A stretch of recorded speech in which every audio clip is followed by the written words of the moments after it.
లోకంలో వివాహానికి అన్నిటికన్నా చాలా భయంకరమైనటువంటి ప్రతిబంధకం ఎక్కడ ఉంటుంది అంటే జాతకంలో కుజదోషం ఉంటే ఉంటుంది.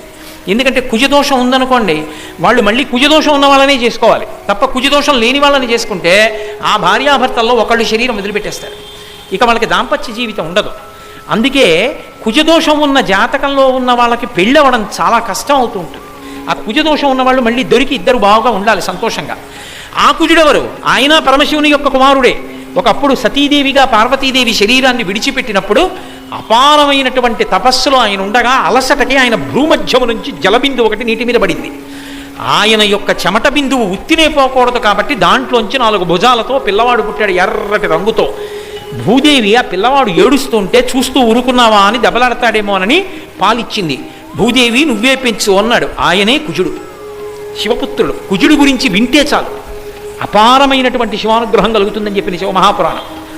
అటువంటి కుజుడు జాతకంలో కానీ దోషంతో ఉంటే, కుజదోషం ఉంది జాతకంలో అని ఎలా చెప్తారంటే, లగ్నం నుంచి కానీ చంద్రుడు ఉన్నటువంటి రాశి నుంచి కానీ శుక్రుడు ఉన్నటువంటి రాశి నుంచి కానీ రెక్క పెట్టినప్పుడు 2 కానీ 4 కానీ 7 కానీ 8 కానీ 12వ స్థానంలో కానీ కుజుడు వచ్చి ఉంటే ఆ జాతకానికి కుజదోషం ఉంది అంటారు వధూవరుల జాతకంలో. అప్పుడు వాళ్ళని పెళ్లి చేసుకోకూడదు.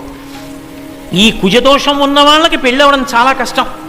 కుజదోషం ఉన్న వాళ్ళకి తొందరలో యోగ్యుడైనటువంటి వరుడొచ్చి మళ్ళీ కుజదోషం ఉన్నవాడు దొరికి వాళ్ళు సంతోషంగా పరమానందంగా జీవితాన్ని గడపాలి అంటే నాకు తెలిసి ఉన్నంత వరకు శాస్త్రంలో ఒకే ఒక్క విరుగుడు కాత్యాయని వ్రతం ఒక్కటే.